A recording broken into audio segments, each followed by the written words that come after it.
"Mom, your name's not on the list." My son blocked me right at the entrance of my granddaughter's wedding in front of 200 people. My name is Denise Parker, 72 years old, a widow. But they forgot one small detail.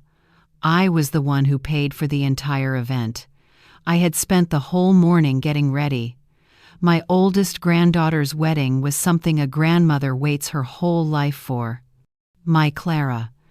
I still remembered changing her diapers, teaching her how to make rice pudding, Robert's favorite dessert, and now she was getting married. My heart was full of pride. I chose the pink silk dress I had kept for years for a special occasion, wore my mother's pearl necklace, and sprayed a little French perfume I only used for big celebrations. I felt beautiful, elegant, and worthy. I wanted Clara to see me as a happy grandmother, a strong woman, but I didn't know that in my son Richard's eyes, I was nothing more than a burden. For 6 months, my life had revolved around preparing for this wedding. Richard and his wife, Susan, would come to my house, sit on my velvet couch, sip the coffee I made, and speak in soft tones. "You know, Mom, times are tough these days." Then Susan added, "We just want Clara to have her dream wedding." Naively, I opened my heart and my wallet. "How much does Clara's dream wedding cost?" I asked. They showed me a brochure. The venue looked like a palace. The catering included lobster, and the wedding gown cost as much as a new car. And I paid every single dollar, over $100,000. All from the savings Robert left me, meant to ensure I could live comfortably and help family when needed. I signed the contracts, handled the vendors, managed every detail. My name appeared on every receipt. That afternoon I called a cab, excited and proud. The driver, a cheerful young man, said, "You look fancy, ma'am, heading to a big party?" I smiled. "It's my granddaughter's happiest day." When we arrived at Green Valley Estate, the venue took my breath away. White floral arches, twinkling lights on the trees, soft classical music floating in the air. Guests were arriving, all dressed to impress, chatting and laughing. 200 people, family, friends, neighbors, distant relatives. Everyone smiled and greeted me, complimenting the beautiful event. I walked proudly toward the main gate. Richard and Susan were greeting guests. My son looked sharp in his perfectly fitted suit.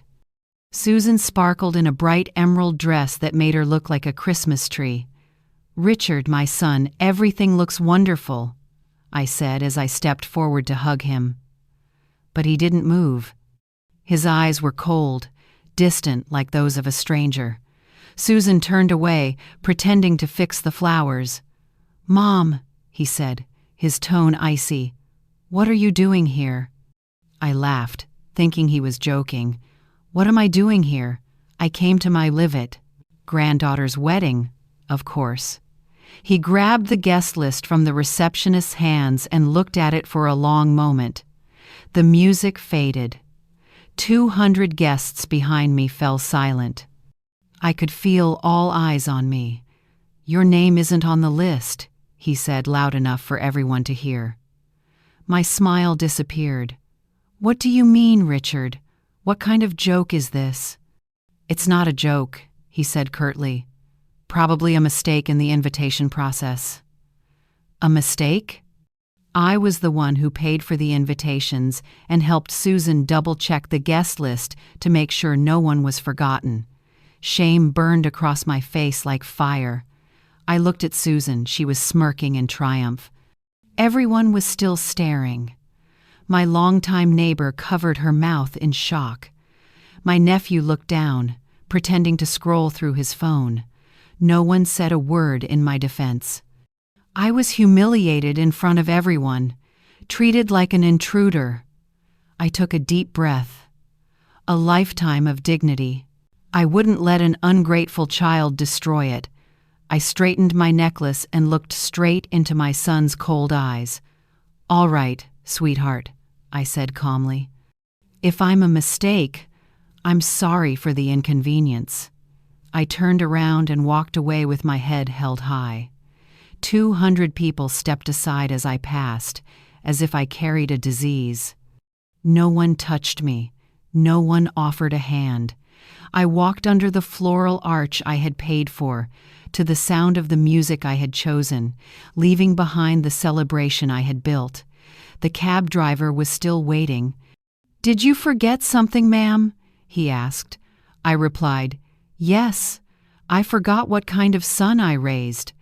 The ride home was silent.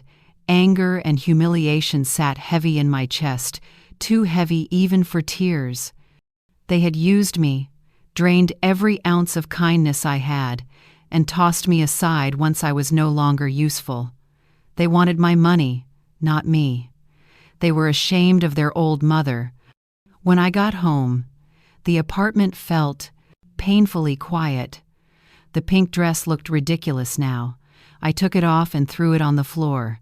My eyes went to the photo of Robert on the wall. He would never have allowed this to happen. He would have looked Richard straight in the eye and said, "You're no son of mine." But Robert wasn't here anymore, only me. I could have cried, called a friend to vent, or taken a sleeping pill to forget.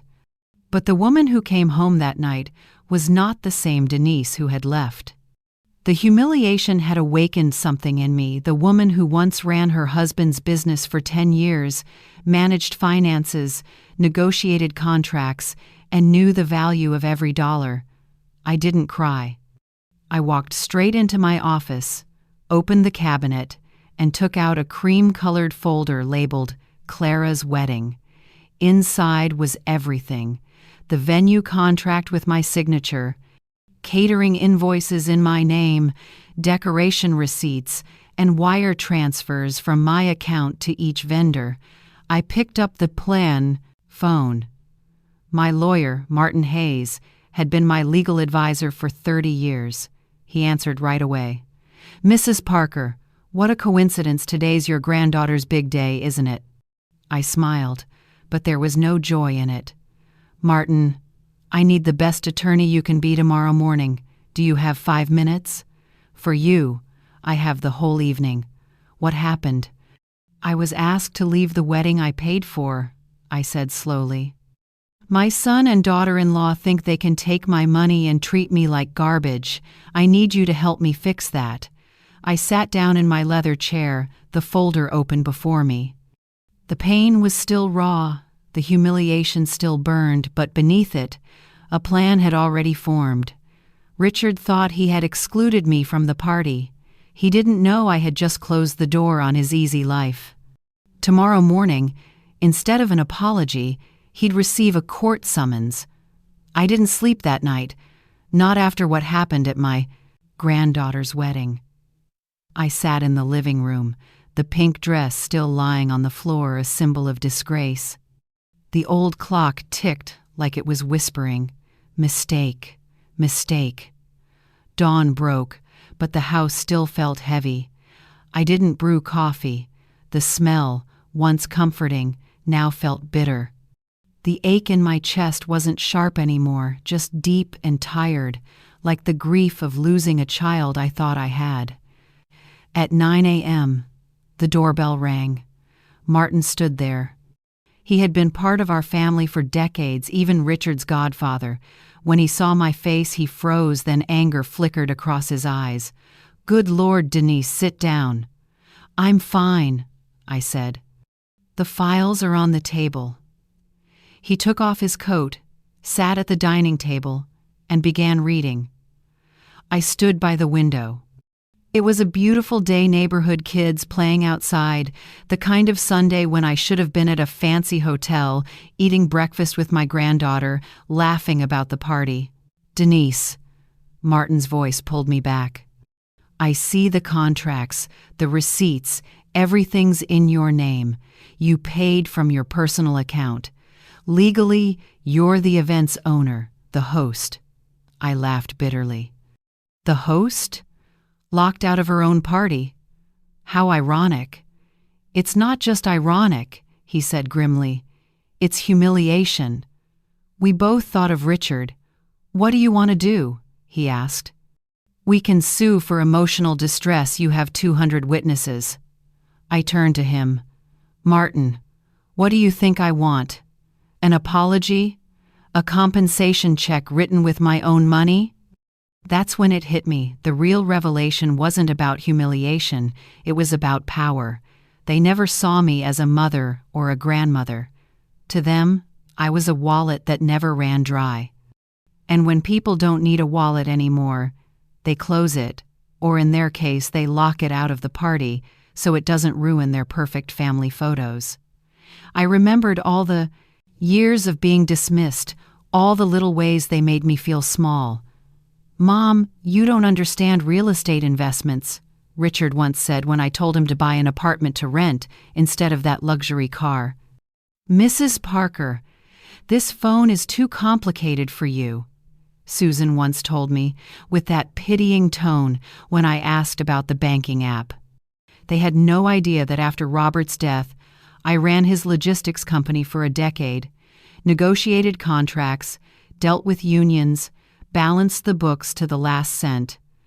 I sold the company 5 years ago for a fortune. Richard and Susan thought it was just retirement money. They had no idea how much it was. They thought the $100,000 was a huge sacrifice. I realized I had never truly been a person to them. I was the nice mom, the free babysitter so they could have date nights, the one who signed checks for the granddaughter's college tuition, the one who paid Susan's credit card bill. Just this once. It wasn't family, I was a function. "Martin," I said, and my voice was different now. The tremor from crying was gone. "Keep the wedding file. It's proof, but not the weapon." Martin frowned. "Denise, what are you planning? Where are Richard and Susan now? I assume they're on their honeymoon. Paris, right?" "I heard Clara mention that," he said. "Good. They'll have 15 happy days. Let them enjoy it." I went into Robert's old office, opened the safe, and took out a blue folder. I placed it in front of Martin. "This," I said, "is rediscovered power." Inside were 2 property deeds, one for the apartment where Richard and Susan lived, 3 bedrooms, a large balcony. Martin's eyes widened. "Everything's in your name." "Of course," I said. "I bought it as an investment. Richard said rent was too high and wanted a better place for the kids. I let them live there. No contract, no rent. They'd been there for years. Never paid property tax or building fees. I paid it all." Martin swallowed hard. "And the second deed?" "The beach house, the one where they take pictures and post online, calling it our little paradise. Also mine," I continued. "Martin, in my garage there's a gray car Richard drives around. He calls it a company car. That company used to be mine. I sold it, but the cars remained under my name. The insurance, the taxes, everything." Martin closed the blue folder, leaning back like a general studying a battle map. "Denise Parker," he said quietly, "what do you want me to do?" "They erased my name from the guest list," I said. "Now it's my turn." I started pacing. My headache was gone. Hunger, too. Sadness had turned into fuel. First, their apartment. I want a formal eviction notice. When they land back from Paris, I want an officer waiting for them.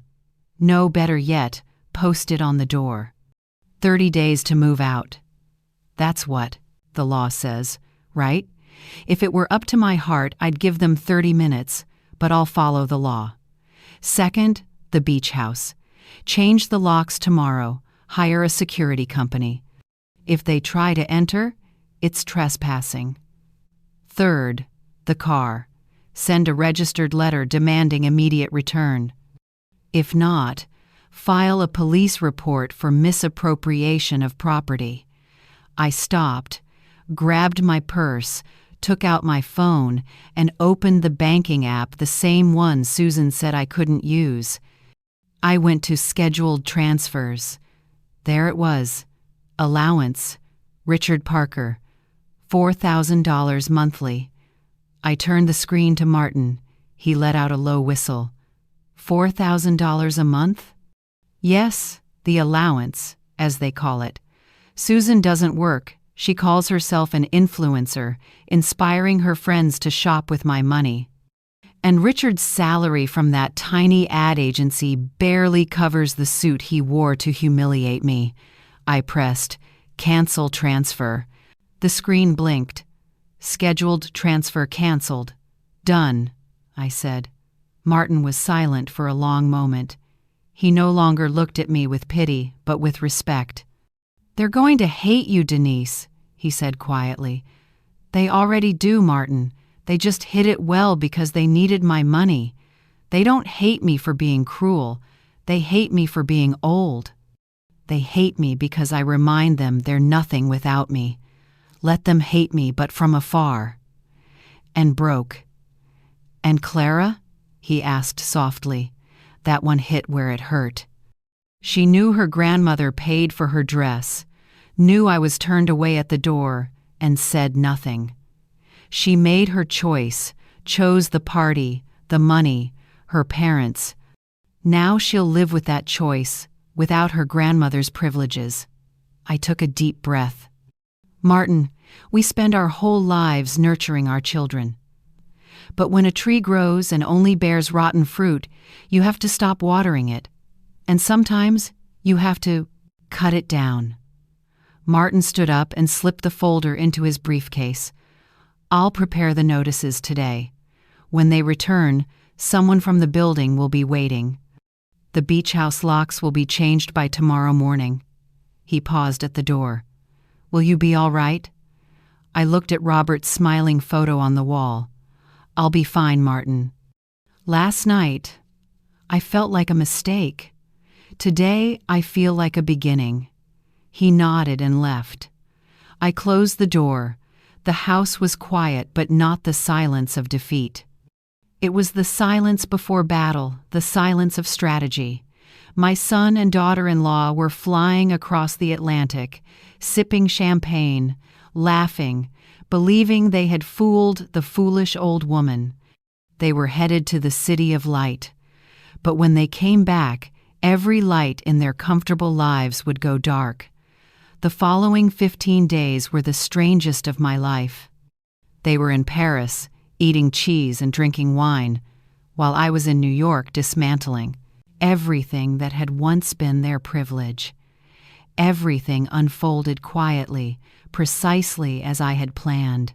The fragile woman was gone, replaced by Denise Parker, the strategist. I became a general, moving each piece with intention. On the first day, Martin called. "Denise, the beach house locks have been changed. Security will be there around the clock." "Good," I said. "Send me the receipts and the new keys." While he handled that, I took care of the rest. The pink dress still lay on the floor, unwashed. I tore it apart with my own hands, piece by piece, and threw it in the trash bag. Then I cleaned. I walked into the guest room. Their room, as they called it. I gathered the expensive sheets and towels Susan had insisted I buy and tossed them into the trash. The guest room was now just a room again. Passing through the living room, I saw the Christmas photo from last year. Me, Richard, Susan, and Clara smiling brightly.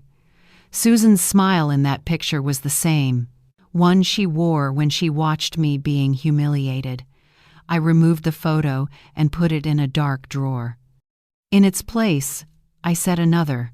Robert and me on the day we opened our transport company, two young people covered in grease but glowing with pride, ready to conquer the world. "It's done, Robert," I whispered. "The house is clean again." A week passed. Then came the first of the month, the day they usually received $4,000 from me. I woke early, made coffee, and sat in my armchair waiting. In Paris, they were probably strolling through the streets. I closed my eyes and pictured it. Susan, holding her luxury shopping bags, walked into another boutique and handed over her card. The clerk swiped once, then twice. "I'm sorry, ma'am. The card's been declined." I imagined Susan's face turning red. "That's impossible. Try again. My husband's wealthy." Meanwhile, Richard sat in a corner cafe, trying to pay for his croissant, only to have his card declined too. I could almost hear their silent panic, the first crack in their perfect facade. They didn't call me, but by the end of the day, a message appeared on the old phone I had kept just for this. "Mom, are you okay?" The money didn't go through. Did something happen? It was from Richard.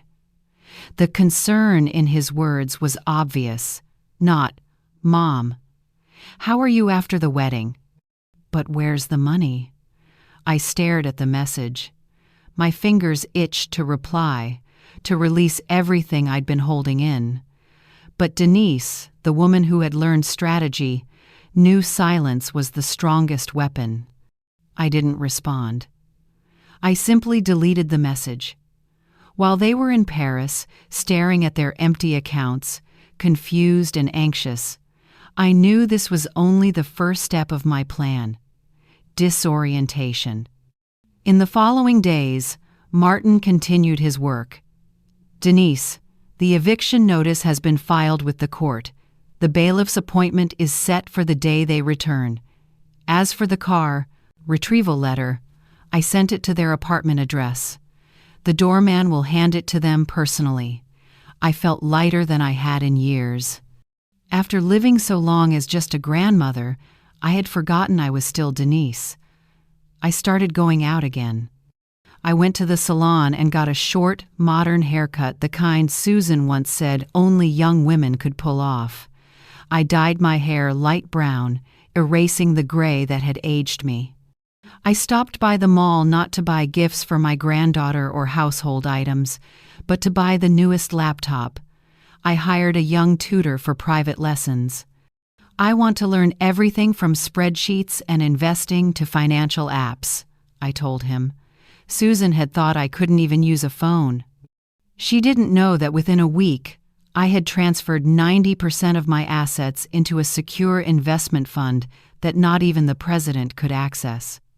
The remaining balance I moved into a new digital bank account, one only I had the password for. The old account, Richard knew about? I left exactly $1,000 in it just in case he tried something. I had finally protected myself. On Saturday, the day before they returned, I did something I hadn't done in years. Drove. I took my old favorite car from the garage and went to the beach house. I used the new keys Martin had sent by courier. The house was silent. No trace of Susan's sugary perfume, no imported beers from Richard in the fridge.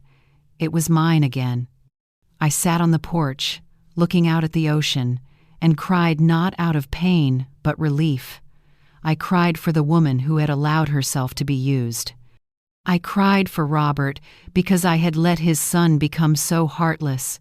"It's over now, Robert," I whispered. "From now on, I control my life and my money." I spent the night at the beach house and drove back Sunday, the day their flight landed. I knew the plane from Paris would arrive in New York in the afternoon.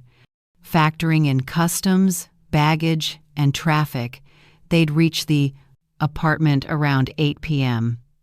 I took a salt bath, put on my silk pajamas, brewed chamomile tea, and sat in my favorite armchair facing the landline. I wasn't nervous. I was calm. At 8:15, the phone rang Richard's number. I let it ring a few times before picking up. "Hello," I said in the calmest tone. The shouting on the other end made me pull the phone away from my ear. "Mom, what the hell is this? Are you insane? Did you kick us out of the apartment?" I heard Susan screaming in the background. "She's lost her mind. Call the police, Richard." I waited for the chaos to settle. "Richard, lower your voice. I'm not deaf. What are you talking about?" "There's a notice taped to the door, An eviction notice. 30 days. You're joking, right? Oh, that, I said evenly. No, it's not a joke, dear. It's a legal notice, very serious. Serious? You're throwing your own son out on the street. No, I'm reclaiming my property. That apartment belongs to me. You'll need to find somewhere else to live. Silence on the other end. He hadn't expected me to speak like that. He thought I'd cry, apologize, blame the lawyer. This is about the wedding, isn't it? That was just a misunderstanding, he said, his voice softening into that pleading tone he always used when he needed money. Mom, please. Susan was just stressed. She didn't mean it. There was a mistake with the list. I cut him off. A mistake, Richard? The invitations I paid for? The list I personally reviewed? You looked your mother in the eye and said, "You're not on the list. You threw me out of a party I paid for. You and your wife made me a laughingstock, and now I understand." Understand what, Mom? You're destroying this family. No, Richard, I said coldly. I understand that I no longer have a family. I have one son and one parasitic daughter-in-law, living off my money, staying in my apartment, driving my car, and banning me from my granddaughter's wedding. That's not true. We love you, Susan shouted, grabbing the phone. You love my money, Susan. But the money's gone, I replied. Gone? Richard's voice rose in panic. What about the allowance on the first of the month? It stopped. I'm old, Richard, and old people have medical bills. I need that money to live. The car you received a letter about, I need to sell it. But that's my car. I need it for work. Then work, because besides that, you have 30 days to leave my apartment. He exploded over the phone, even threatening to sue me and claim I wasn't mentally competent so he could control my assets. I laughed a short, dry laugh. Go ahead, Richard, but good lawyers are expensive, and like I said, your money's gone. Meanwhile, Martin is working full-time for this incompetent old woman. I took another deep breath. Richard, you blocked me at the door by mistake. I blocked you by choice. You have 30 days. The clock started the moment you read that notice. Good night, son, and welcome home from your honeymoon. I hung up. The room fell into silence, the most beautiful silence I had ever known. My house suddenly felt just right. Not too big, not too empty, just enough for peace. The phone rang again and again. I imagined them frantically redialing, as if their survival depended on it. I walked over and unplugged it. I sat back down and inhaled deeply. For the first time since that night of humiliation, the air felt light. The shame and pain had returned to where they belonged behind me. I slept 8 full hours without a single dream. The next morning, sunlight streamed through the windows. I went to the kitchen and brewed a pot of coffee, the strong kind Robert used to say was powerful enough to wake the dead. As the water poured over the grounds, I opened my new phone, the one Richard didn't know existed. 37 messages, all from Richard and Susan, all through the night. The first, Mom, please pick up. This was a mistake. Let's talk. The second, you monster. You're ruining your son's life. Susan fainted. If anything happens to her, it's your fault. The third, Denise, it's Richard. I've thought it over. We can make a deal. How much do you want to stop this? Half the apartment is mine by inheritance. I laughed out loud. Inheritance? I was still very much alive. I deleted all the messages, grabbed my bag, and went to my computer class.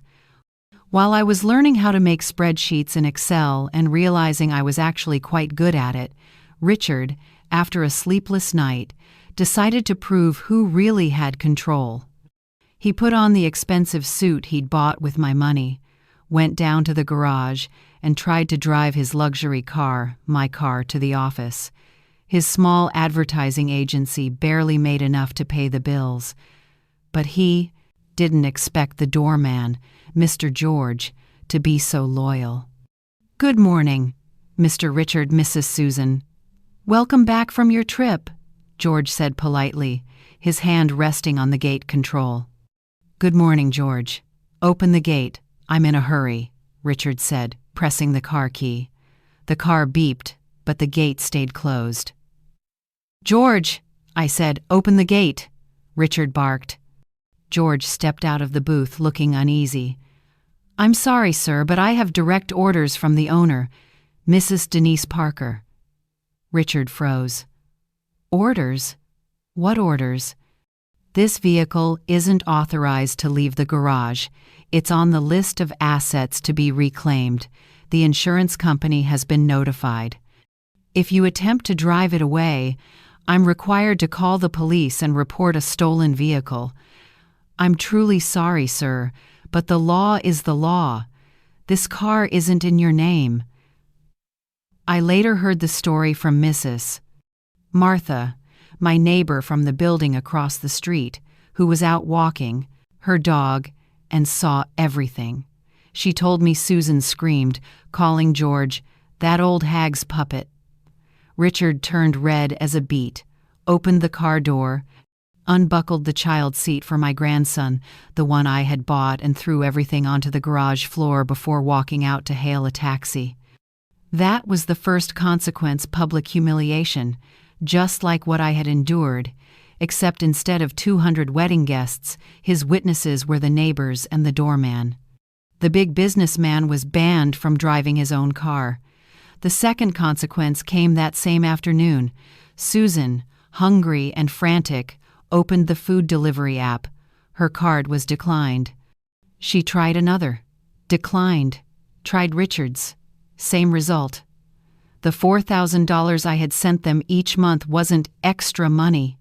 It was their lifeline, and I had cut it off. They couldn't call me. I had unplugged the phone. They couldn't spend. I had locked their accounts. They couldn't drive. I had blocked the car. So there was only one thing left for them to do: come find me. That day, I had just finished my computer class and was carrying my new laptop in my bag. When I reached the entrance of my building, they were standing there, Richard and Susan, looking like two shipwreck survivors. Susan's hair was messy, her makeup smudged. Richard's face was twisted in anger so intense that I barely recognized my own son. "Mom!" he shouted, rushing toward me. I stopped. My doorman, Mr. Patrick, was about to intervene, but I gestured for him to stay put. "Richard, Susan, what a surprise," I said coldly. "Open the door. We need to talk," Richard said, reaching for my arm. I stepped back. "I have nothing to say, and you're not allowed inside my home. You can't do this. I'm your son. I live here." "No, Richard, you've lived in my apartment for 10 years for free, and you still have 30 days to move out." "Mrs. Denise," Susan's trembling voice broke in that same fake tone she always used. "Please don't be cruel. We were wrong. We're sorry." It was the receptionist's mistake. She mixed up the guest list. "Susan," I interrupted, "that performance is pathetic. You were the one checking the list. You stood there, watched my own son turn me away, and you smiled. I still remember that smile, the smile of victory. You thought you won, didn't you? You got a $100,000 wedding and got rid of the bothersome old woman all in one day. Quite a bargain." Susan went pale and couldn't say a word. Richard stepped forward, his tone threatening. "You'll regret this. You're old. You've lost your mind. I'll sue you. I'll prove you're mentally incompetent, wasting money like a fool." I looked at the son I once held in my arms, now threatening to take his mother to court. I burst out laughing, startling even Patrick. "Lost my mind, Richard? Let me show you something." I opened my bag, pulled out my phone, launched the banking app, and held it up. "See this? The banking app, yes," the one Susan said was too complicated for me. "This morning I bought stocks from 2 major corporations. I can do that. What can you do, besides spend my money?" My voice was no longer that of an old woman. It was the voice of Denise Parker, the woman who once ran Parker Logistics. "You want to sue me? Go ahead. But lawyers cost money, and you don't have any. You want proof I'm senile? Last week I had a full evaluation from a top forensic psychiatrist. It cost me $5,000, and I have an 8-page report confirming I'm perfectly sane. Martin has a copy. Any judge who sees your lawsuit will laugh in your face because it's obvious you're just an ungrateful son trying to steal from your mother." Richard's face went from red to pale green. They had forgotten who I was. "You two think I'm just a faucet you can turn on for money. But tell me who built the pipeline." I stared straight into their eyes. "The 3-bedroom apartment you're clinging to, the luxury car you're mourning, the $4,000 monthly allowance you depended on. None of that was my fortune." I smiled. "That was pocket change." They stood frozen. "Richard, you think I sold the company and lived off retirement money? You're wrong. I only sold the trucking operations, the vehicles, and the contracts, but I kept the warehouses, 6 of them. 1 leased to Amazon, 1 to FedEx, 1 to a pharmaceutical corporation. I locked eyes with my son. Do you know how much rent I collect every month? No, you don't, because if you did, you'd have treated me like a queen, even if only out of greed." I paused to let the words sink in. "The $100,000 I paid for your daughter's wedding, that's about what I pay in annual property taxes. Spare change, Richard. Money I gave out of love, and you both threw it back in my face." Susan's mouth hung open. Richard's face went white, aged by 10 years in a moment. "You two forgot who I am. I'm not the nice mom or the sweet grandma. I'm Denise Parker, wife of Robert Parker, the woman who ran a transport company alone for a decade and made it worth 3 times more than before. You underestimated me. That's your biggest mistake." I turned to Patrick. "Patrick, please call security. These 2 are trespassing." "Wait, Mom," Richard shouted, panicked. "Don't call me Mom," I said, my voice like steel. "You lost that right at the wedding entrance. Now, if you'll excuse me, I have an Italian class. Arrivederci." I walked into the building. The glass doors closed in front of them. I didn't look back. While the elevator rose, my phone rang. "Unknown number," I answered. "Hello? Grandma, it's me, Clara." Her voice trembled, filled with tears. My heart, though hardened still, wavered. "Clara, what a surprise. How was Paris? Was the wedding the one I paid for beautiful?" "Grandma," she sobbed, "what's happening? Mom and Dad said you've lost your mind and kicked them out of their home." I took a deep breath. "I haven't lost my mind, Clara. On the contrary, I've never been this clear. I'm simply taking back what's mine. The apartment, the car, the money, all of it belongs to me." "But is this because of the wedding?" I swear I didn't notice anything. It all happened so fast. I was so nervous. "You didn't notice?" I said softly, my tone sharp as glass. "You didn't see your only grandmother, the one who raised you when your mother was busy getting her hair done, the one who paid for your wedding gown missing from the ceremony. You didn't notice the empty chair in the front row, the one where I was supposed to sit?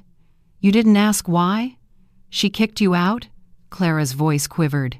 "No, Clara. I was humiliated in front of 200 people. Your father threw me out like a stray dog. And you, my granddaughter, stood there, smiling and getting married. Then you went to Paris. 15 days, and not one call to ask if I was all right. You're calling now only because your parents ran out of money."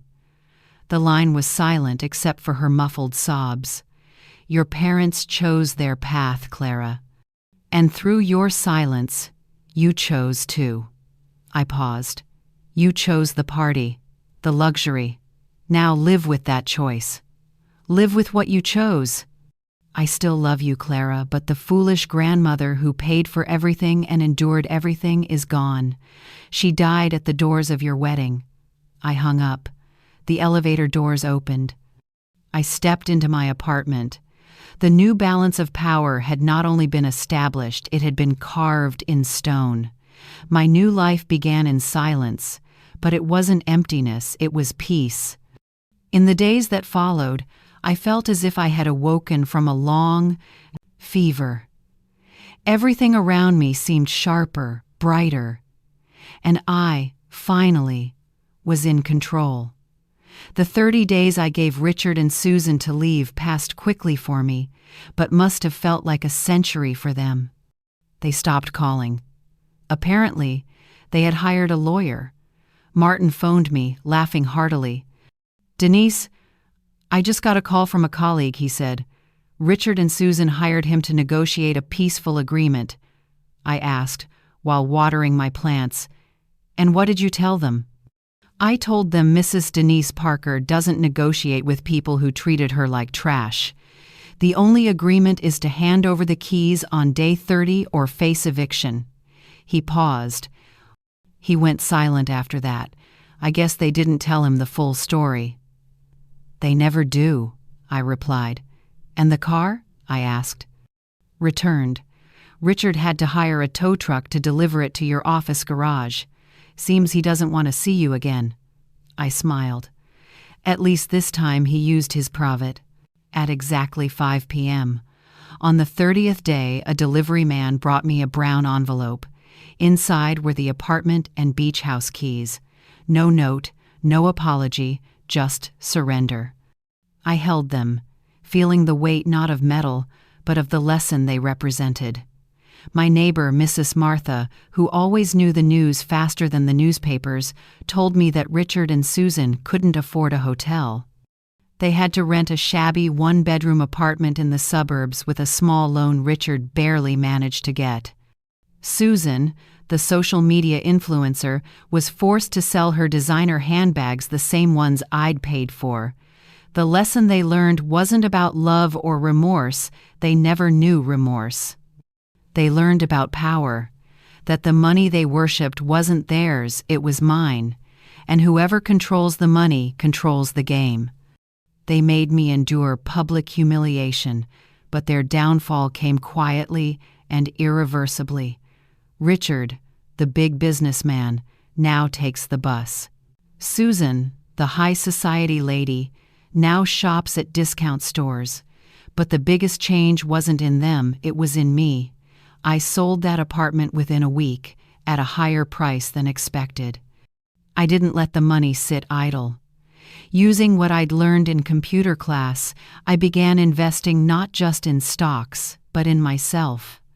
I enrolled in the Italian course I'd always dreamed of. "Buongiorno," said my Italian teacher Lorenzo, a charming gentleman who loved the cornbread I baked. I also revived an old plan Robert and I once had to build a shelter for stray dogs and cats. With the money from the apartment sale, I bought a small piece of land in the suburbs and started construction. Martin volunteered to handle all the paperwork for free. He said it was the most meaningful work he'd done in years. The house that had once been a symbol of my loneliness now echoed with laughter. Neighbors who had once seen me as a pitiful widow began looking at me differently. In the elevator, Mrs. Martha held my hand and said, "Denise, you didn't just do that for yourself. You did it for all of us, for every woman who's had to stay silent her whole life. You spoke for us." I smiled. I hadn't done it for them, I had done it for me, but by doing so, I had inspired others. The impact wasn't just in my bank account, it was in my spirit and in theirs. As for Clara, that wound remained. She didn't call again until about 2 months after her parents moved into their small apartment. One day, the doorbell rang. I looked through the peephole, and my heart skipped a beat. It was her. Clara stood there, thinner, no longer dressed in designer clothes, just jeans and a t-shirt. She wasn't the radiant bride from Paris anymore, just a lost young woman. I opened the door. We looked at each other for a long time. She simply cried, "Grandma," she finally said. "Come in, Clara." She sat on the sofa, the same spot where her parents once begged me for wedding money. "Grandma, I'm divorced." I sat down across from her, not surprised. "What happened, sweetheart?" "Money, Grandma. The money's gone." "My husband, Michael, he didn't marry me for love. He married me because I was Denise Parker's granddaughter. When he found out my parents had nothing left, he changed. He became cruel and resentful. He said he couldn't support a bunch of poor people." Tears rolled down her cheeks.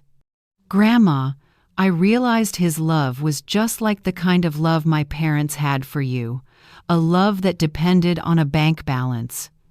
I went to the kitchen and made chamomile tea with honey, the same thing I used to make for her when she had nightmares as a child. I handed her the cup. Her hands trembled. "What about your parents?" I asked. "They haven't changed," she said. "Mom cries all the time and blames Dad. Dad yells and blames you. They never asked how I was. All they wanted to know was whether I'd talked to you, whether I'd apologized on their behalf." She looked down at her cup. "They don't regret humiliating you. They're just angry because they got exposed because the money's gone." I realized Clara had learned the lesson her parents never would. "Grandma, I know I was wrong," she whispered. "I saw everything. I saw Dad kick you out at the door. I didn't do anything. I was scared to ruin the wedding, scared Mom would yell at me. I was a coward, and I understand why you did what you did. I'm not angry." I sat beside her and took her hand. "You know, Clara," I said softly, not as the strategist, but as a grandmother, "women like us are taught our whole lives to stay quiet, to keep the peace. They tell us that being old means being gentle, letting people step on us with a smile. But they're wrong. Dignity has no age. It's not something we shed as we grow old. It's our own skin." I squeezed her hand. "What I did wasn't to fight your father. It was to protect myself. I chose my dignity, and unfortunately, that's a lesson you've had to learn the hard way." "I don't have anywhere to go," she murmured. "Michael threw me out. I don't want to go back to my parents." I looked at my granddaughter, the little girl who once learned to ride a bike in my yard. "The guest room at the end of the hall is still there," I said. "And it will always be yours." Clara didn't turn into a princess. She started working. I didn't give her money, just my old computer and an internet connection. She had a talent for design, so she began freelancing. She started paying the electric and gas bills, becoming truly independent. My transformation was complete, not because I defeated my son, but because I found myself again. I am Denise Parker, a strong, clear-minded woman who manages 6 rental warehouses and an animal rescue center. A woman who speaks Italian and understands stock investments. Richard and Susan never reached out again. Martin told me they once tried to sue me for elder neglect. The judge dismissed it immediately. Now they're nothing more than a small stain in my past. Today, when I look back on that night, I was turned away from the wedding in my pink dress. I don't feel shame anymore. I feel gratitude. Because the moment I was shut out of that party I paid for was the same moment I was finally invited into my own life. and this is a celebration I'll never let anyone throw me out of again. And what about you? If you were in my place, would you have the courage to say enough and start over? Share your thoughts below so we can talk about family, self-respect, and the lessons life teaches us. And if you'd like to stay with me through more stories of strength, awakening, and kindness, stay tuned. This journey still has many beautiful chapters ahead.